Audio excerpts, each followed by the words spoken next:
ഞങ്ങൾ തരുന്ന പൈസ ഞങ്ങൾ സഹായം ചെയ്യുവാന്നുള്ള രീതിയിൽ വാങ്ങിക്കണ്ട. പണ്ടൊക്കെ മക്കളുടെ സംബന്ധ വീട്ടിലുള്ളവരുടെ ആവശ്യങ്ങൾക്ക് കാര്യങ്ങളെല്ലാം മനസ്സിലാക്കി തലമൂത്ത ആൾക്കാര് തങ്ങളുടെ കയ്യിലുള്ള കാശ് കൊടുത്ത് സഹായിക്കുന്നത് ഒരാചാരമായിരുന്നു. ഞാനും അതുപോലെ തന്നെ നിങ്ങൾക്ക് കാശെടുത്ത് വെച്ചിട്ടുണ്ട്, പിടിക്കും.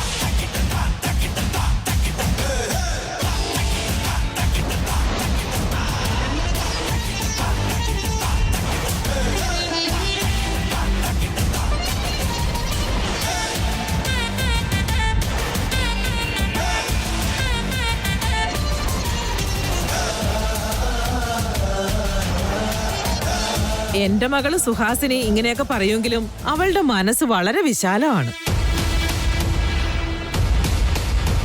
നിങ്ങളുടെ ബിസിനസ് നന്നായി നടക്കാൻ വേണ്ടി ഐശ്വര്യത്തോടെ ഞാൻ തന്നെ തരണമെന്നാണ് അവളുടെ ആഗ്രഹം.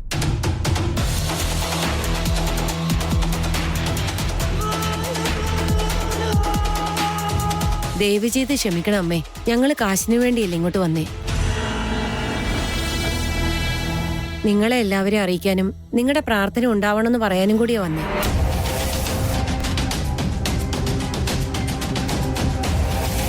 അത് പറയാൻ കൂടിയാ ഞങ്ങൾ ഇങ്ങോട്ടേക്ക് വന്നേ. കാശ് തന്ന് ഞങ്ങളെ വേറൊരാളായിട്ട് കാണരുത്.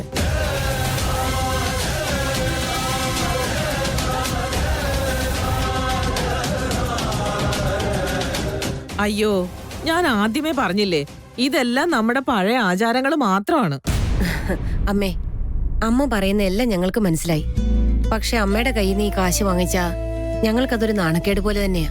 അമ്മ ഈ വീട്ടിൽ മുതിർന്ന ആളല്ലേ, അമ്മയുടെ വാഗൊണ്ട് നിങ്ങൾ നന്നായിട്ട് വരട്ടെ എന്ന് പറഞ്ഞാൽ മാത്രം മതി. ഞങ്ങൾക്കതാ സന്തോഷം. സമയം കിട്ടുമ്പോ ഞങ്ങളുടെ മെസ്സി വന്ന് ആഹാരം കഴിച്ച് എങ്ങനെയുണ്ടായിരുന്നെന്ന് പറയണം. അത് മാത്രമാണ് ഞങ്ങൾക്ക് വേണ്ടത്.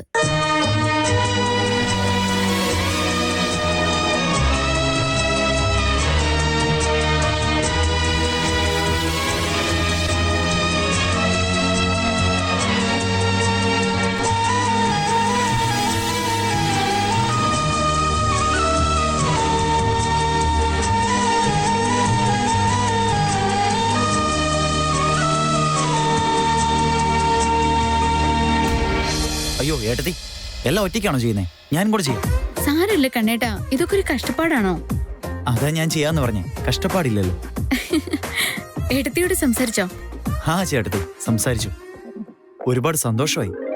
തീർച്ചയായിട്ടും നല്ല സന്തോഷമായിരിക്കും ഏട്ടാ. ഏട്ടത്തി ഇടയ്ക്കിടയ്ക്ക് ചേട്ടനെ കുറിച്ച് പറയാറുണ്ട്. ഏട്ടത്തി കണ്ണേട്ടനെ ഒരുപാട് മിസ് ചെയ്യുന്നുണ്ടെന്നും പറഞ്ഞു. ഏട്ടത്തി, അവളുടെ ഹാർട്ട് വളരെ പ്യുവറാണ്.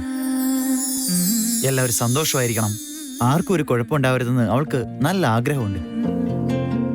മാത്രമല്ല, ഞാൻ ഈ വീട്ടിലേക്ക് തിരിച്ചു വരാൻ ഏറ്റവും കൂടുതൽ ആഗ്രഹിക്കുന്ന അവളായിരിക്കും.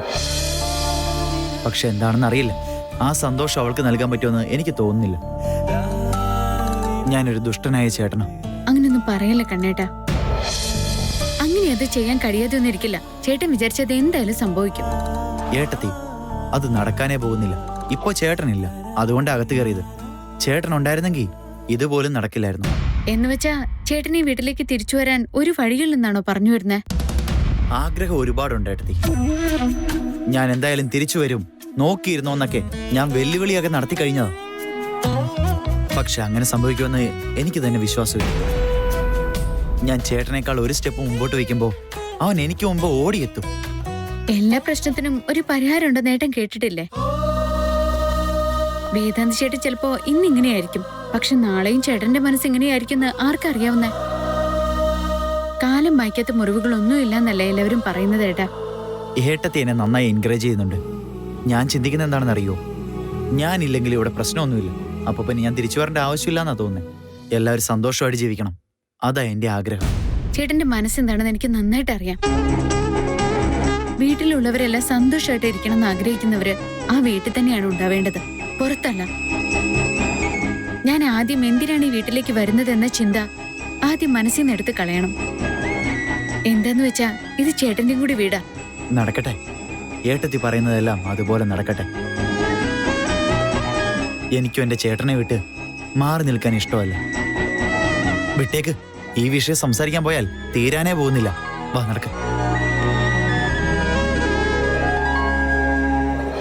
അത് ഞാനെടുത്തോളാം. കണ്ണേട്ടൻ പൊയ്ക്കോ.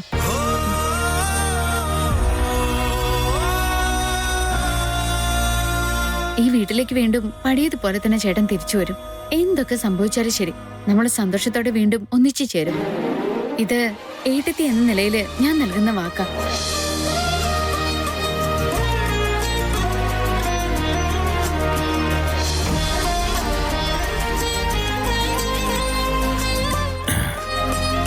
ഒരു ദിവസമെങ്കിലും നിങ്ങൾ മെസ്സിലേക്ക് ആഹാരം കഴിക്കാൻ വരണം.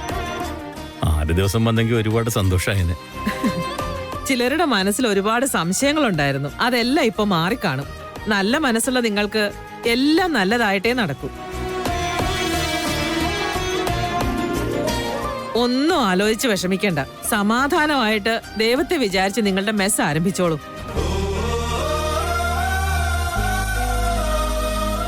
നിങ്ങളുടെ ഭക്ഷണത്തിന്റെ രുചി മനസ്സിലാക്കി ആളുകൾ അങ്ങോട്ട് തന്നെ വന്നോളൂ. അങ്കിൾ, നമ്മൾ കൂടുതൽ ആഹാരം റെഡിയാക്കേണ്ടി വരും. എന്റെ മുത്തശ്ശിക്ക് കരുനാക്ക.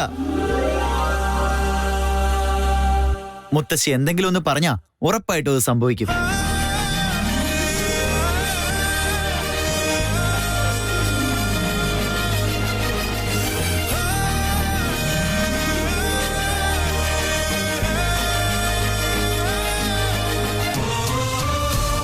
ദീർഘായുസ്സുണ്ടാവട്ടെ.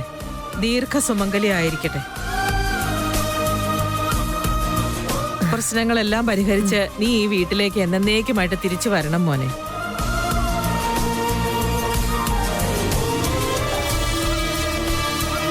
എങ്കിൽ ഞങ്ങൾ പോയിട്ട് വരാം. വരട്ടെ മോളെ.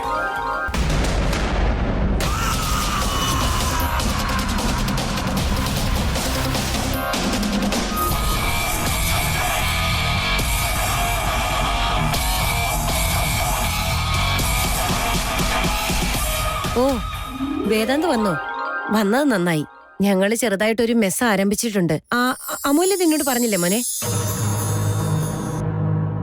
മോനിപ്പോ വന്നത് നന്നായി. നിന്നോട് പറയാൻ പറ്റിയല്ലോ. മോൻ തീർച്ചയായിട്ടും വരണം കേട്ടോ. ഇക്കാര്യം ഒന്ന് കോൾ ചെയ്ത് പറഞ്ഞ പോരെ അമ്മേ, ഞാൻ അങ്ങോട്ട് വരില്ലേ? അപ്പൊ മോനെ മാത്രല്ലേ കാണാൻ പറ്റൂ, എല്ലാവരോടും പറയണ്ടേ? നേരിട്ട് പറഞ്ഞ അനുഗ്രഹം മേടിക്കാൻ വേണ്ടി വന്നത്. ഇക്കാര്യം ആയതുകൊണ്ടാ, അല്ലെങ്കിൽ ഫോൺ ചെയ്യായിരുന്നല്ലോ. അനുഗ്രഹിക്കമ്മേ. വരട്ടെ മോനെ. അച്ഛാ, അച്ഛനെ അമ്മയും കണ്ണേട്ടനെ ഇങ്ങോട്ട് കൊണ്ടുവന്ന്.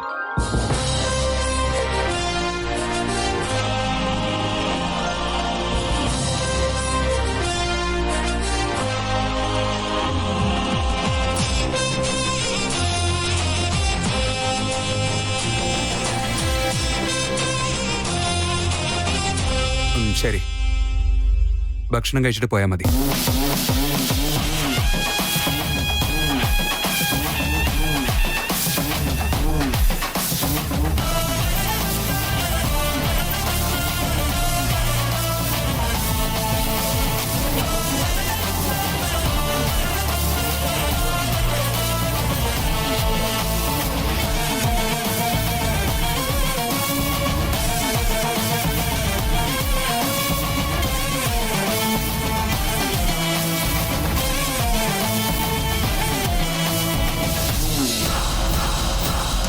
എത്രയും പെട്ടെന്ന് തന്നെ ഈ വീട്ടിലേക്ക് ധ്രുവാമേനോൻ മടങ്ങി വരും.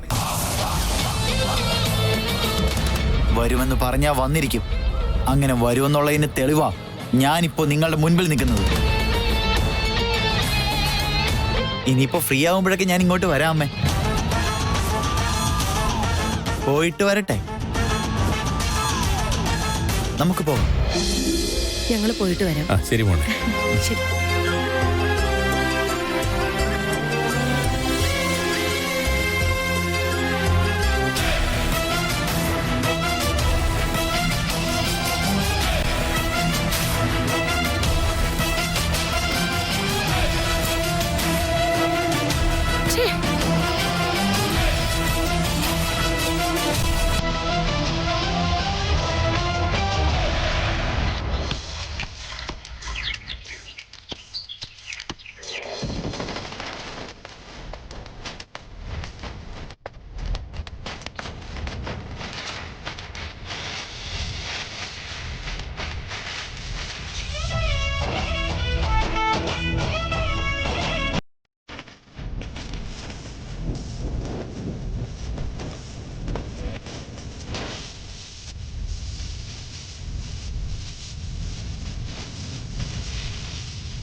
ഓ വന്ന മോനെ. അച്ഛാ, ഇതിന് ഉപ്പും പുളിയൊക്കെ ഉണ്ടോന്നൊന്ന് നോക്കിക്കേ.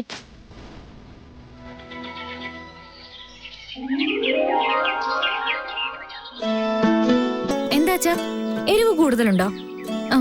ഞാൻ എരിവ് കുറച്ചാണല്ലോ ഇട്ടത്. അയ്യോ അമ്മേ, ആദ്യമേ പറഞ്ഞുകൂടായിരുന്നോ? ഞാൻ വീണ്ടും അതിൽ മുളക് പൊടി ഇട്ടിട്ടുണ്ടായിരുന്നു. ഇല്ല മോളെ, കറിയൊക്കെ നന്നായിട്ടുണ്ട്. ഉപ്പും പുളി എരിവും എല്ലാം കറക്റ്റ് ആയിട്ടുണ്ട്. പിന്നെ എന്തിനാച്ചാ കണ്ണ് നിറഞ്ഞത്? ഇതെല്ലാം കണ്ടപ്പോ സന്തോഷമായത് മോളെ. അതിനിപ്പോ എന്താ ഉണ്ടായേ? ഇത്രയും വർഷം കഷ്ടപ്പെട്ട് ഒരുപാട് പണിയെടുത്തു, എന്നിട്ട് ആസ്തിയ സമ്പത്തൊന്നും ഉണ്ടാക്കാൻ പറ്റിയില്ലെന്ന് മനസ്സിലൊരു ദുഃഖം ഉണ്ടായിരുന്നു. ഇന്ന് നിങ്ങളെല്ലാരും കൂടി ഈ വീടിനും വീട്ടുകാർക്ക് വേണ്ടിയും ഒരുപാട് കഷ്ടപ്പെടുന്നില്ലേ? ഒരുപാട് സന്തോഷമായി.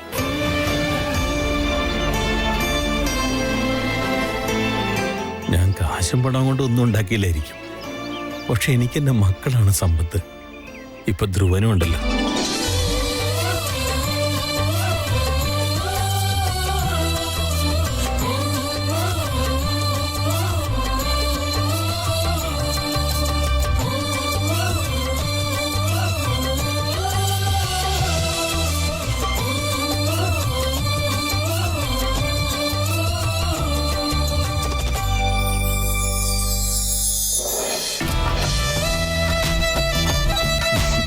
ആദ്യമൊക്കെ ബിസിനസ് മാത്രമായിരുന്നു എന്റെ ലോകം. ഇപ്പൊ ഞാൻ ചിന്തിക്കുന്നതൊക്കെ നിന്നെക്കുറിച്ച് മാത്രമാണ് അമൂല്യ. നിന്നോടുള്ള സ്നേഹം എന്നും ഇങ്ങനെ തന്നെ ആയിരിക്കും. അതിലൊരു മാറ്റമില്ല. ആദ്യയോട് ഈ കാര്യമൊന്നും ആരോടും പറയരുതെന്ന് ഞാൻ പറഞ്ഞിട്ടുമുണ്ട്. അവളത് സമ്മതിക്കും ചെയ്തു. ഇനി ഒന്നുകൊണ്ടും പേടിക്കേണ്ടതെന്ന് എനിക്ക് നിന്നോട് പറയണം.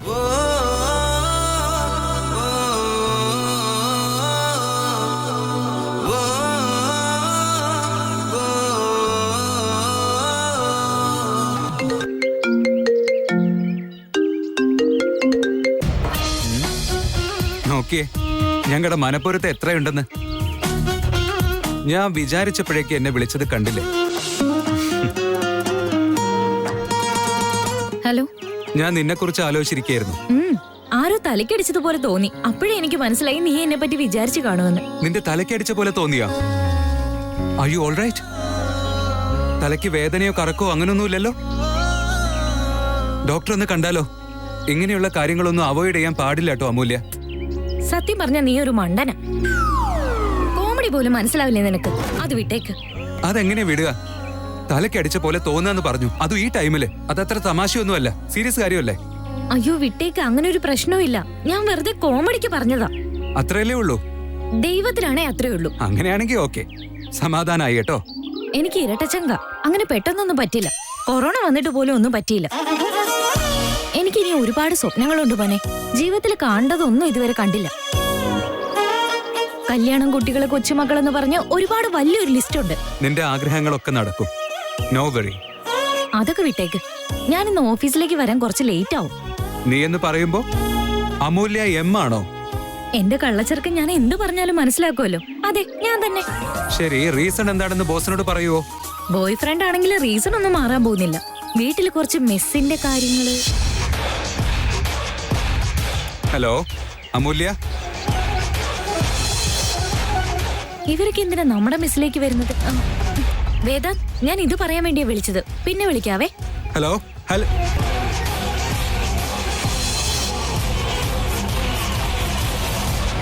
ഈ കഴുതെന്തിനാ പെട്ടെന്ന് വെച്ചിട്ട് പോകുന്നേ? കുറച്ചേരം ഇതിൽ സംസാരിച്ചൂടെ?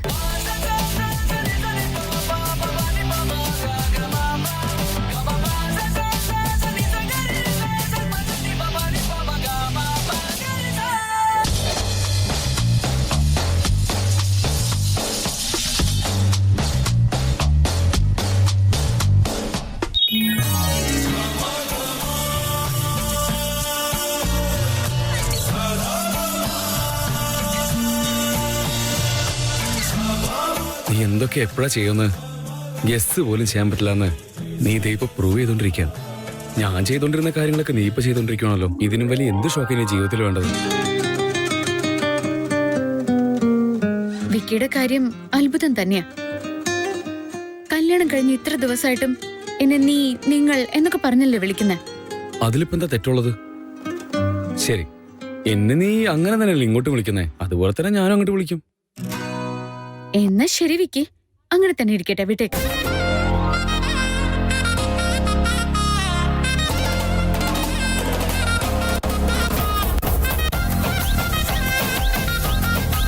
നീ ഒരു കള്ളിയാണെന്നാ ഇപ്പൊ എന്റെ ഡൗട്ട്. എന്നേക്കാ വലിയൊരു കില്ലാടിയാണല്ലോ നീ. പക്ഷെ അത് നിനക്ക് തോന്നുമ്പോൾ മാത്രമേ ഒന്ന് പുറത്തേക്ക് വന്നു കാണാറുള്ളൂ. എല്ലാ ഫീലിങ്സും അപ്പൊ തന്നെ കാണിക്കുന്നതാ നല്ലത്. എപ്പോഴും കാണിച്ചാ അത് ബോറാവില്ലേ?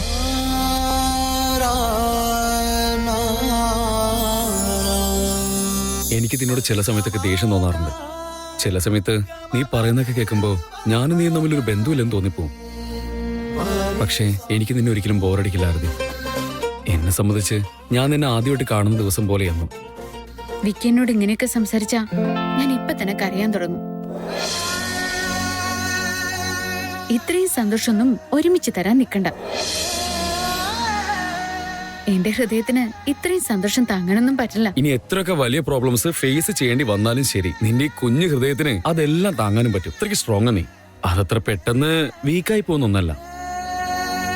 Love you Vicky.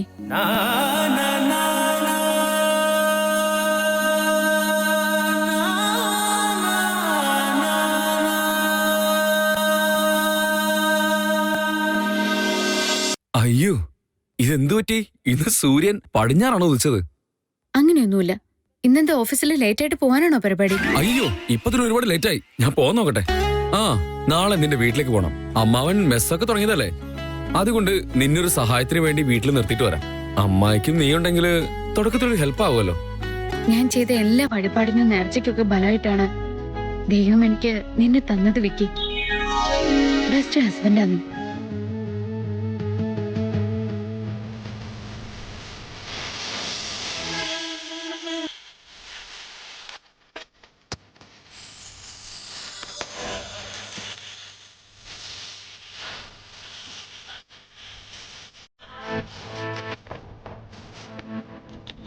Thanks D.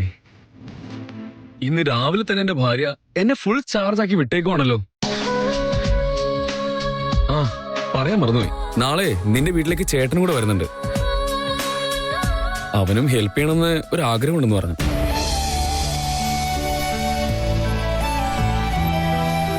എന്താ ആലോചിക്കുന്നേ? എന്തു പറ്റി?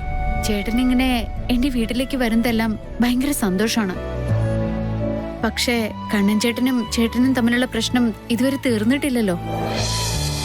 ഇനി ചേട്ടൻ അങ്ങോട്ട് വരുമ്പോ കണ്ണൻ ചേട്ടനെ കണ്ട എന്തെങ്കിലും പ്രശ്നമാവുമെന്ന എന്റെ പേടി. ഡോണ്ട് വറി, അവനിപ്പോ പഴയതുപോലൊന്നുമല്ല. എന്നാൽ അവന്റെ ദേഷ്യത്തിന്റെ കാര്യം വിശ്വസിക്കാനും പറ്റില്ല. ഇത്രയധികം പ്രശ്നങ്ങൾ ഉണ്ടാവാൻ ചേട്ടന്റെ അനിയന്റെ ഇടയിൽ എന്താ സംഭവിച്ചേ? കാര്യം എന്താണെന്നാ ചോദിച്ചേ? സത്യം പറയണെങ്കിൽ പ്രശ്നത്തെക്കുറിച്ച് മുഴുവനായി ആർക്കും അറിയില്ല. ആവശ്യമില്ലാതെ സംസാരിച്ച് പ്രശ്നം ഉണ്ടാക്കണമെന്ന് കരുതി ഞങ്ങൾ അതിനെക്കുറിച്ചൊന്നും അവനോട് സംസാരിക്കാറില്ല. വിക്കി, എന്താ കാര്യം അന്വേഷിച്ച് അവരെ നമുക്ക് ഒന്നിപ്പിക്കണ്ടേ? സ്വന്തം വീട്ടിൽ നിന്ന് മാറി നിൽക്കുന്നതിന്റെ വിഷമം എനിക്കറിയാം. അപ്പൊ കണ്ണൻചേട്ടന്റെ വിഷമം എത്രത്തോളം ഉണ്ടായിരിക്കുന്നു ആലോചിച്ച് നോക്കി. കണ്ണൻചേട്ടൻ എന്തൊക്കെ തെറ്റിയതാലും ചേട്ടന്റെ അനിയൻ തന്നെയല്ലേ? നീ പറയുന്ന എല്ലാം ശരിയാ. സമയമൊക്കെ നോക്കി ഞാനതെല്ലാം ചേട്ടനോട് സംസാരിക്കാം. അവൻ ഞങ്ങളുടെ സഹോദരനാണ്. അവൻ ഇവിടെ നിൽക്കേണ്ടവൻ തന്നെയല്ലേ?